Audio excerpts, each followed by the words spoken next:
Okay. Hi, I'm Joseph Barbuto from the Economic Long Wave. I'm changing over to a format to help people understand something I stumbled upon when I managed, or during that time, I managed private wealth for about 23 years. Now, I've been on Twitter for a while and on Spaces and some interviews, and I find that it's still difficult for people to understand. So this is the format. This is going to be a format, but I'm going to keep it simple. It's not going to be long podcasts. I'm going to keep it to 5 minutes to 15 minutes max, just to give you some education. But in this format, I can articulate better, and that's the most important thing. The bottom line is we have a massive credit bubble in Canada, and that's really aligned to the real estate bubble. Now, I'm sure everybody's seen this chart, and what's interesting about the chart, you see the huge discrepancy between prices, income, and population. I will be showing you similar charts that I've made on myself, but you can see that those three lines are going to meet again sometime in the future. Either incomes and inflation has to accelerate or prices will correct. Now, if you look at that chart, I also see cycles. You notice that, and this is true historically of data going back 500 years, do you see that cycle of prices and it moves above and below the median in terms of incomes? Well, that's going to happen again. Since this is so large, anybody, I believe the majority of the public will not believe how far it will overshoot. And it will overshoot dramatically. History is very clear. There's been no exception. Now, how did we get to this point? Well, let's look at Canada. And I found this data on Stats Canada website, and it's really interesting. This is real wage growth, adjusted for inflation.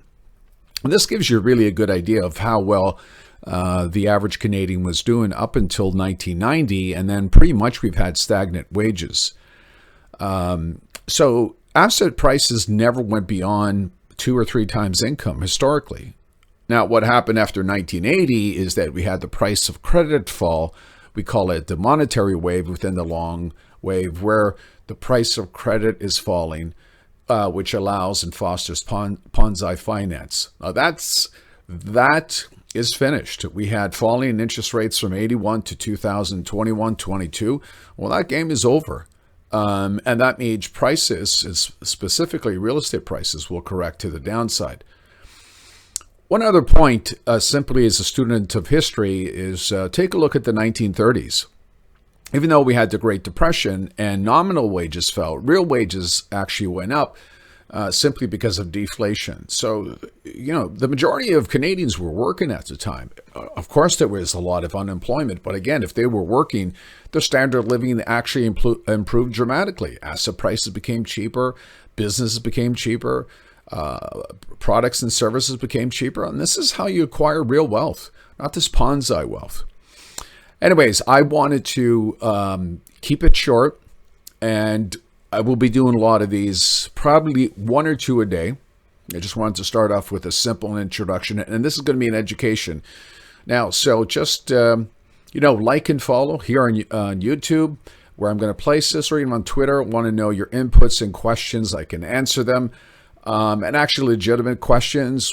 That way I can deal with issues, and because I hear, it's different. It's different this time. And, the argument now is immigration, and or supply and demand. And I'm going to address how those are fallacies of they won't stop the inevitable. Because supply and demand is more than just the amount of people want to purchase a home or sell a home. There's other aspects, which is the price of credit, government policy, mortgages, and gross debt service ratios. I mean, we're seeing prices correct because the price of credit is one of those that affects demand now rise, and we already have had 30% technical default. What happens when interest rates go to 10%? What if the government rids of the long-term mortgages? That's a very high probability within a decade. What if the gross debt service ratio is reduced?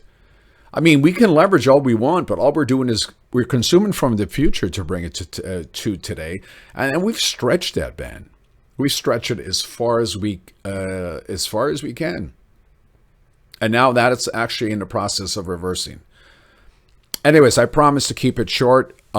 This is going to be something I'll be doing on a regular basis, a way to educate you. And please, I want to hear your comments, any questions, because usually people ask questions that are relevant to what other people are thinking. So anyways, thanks for listening, and this will be ongoing.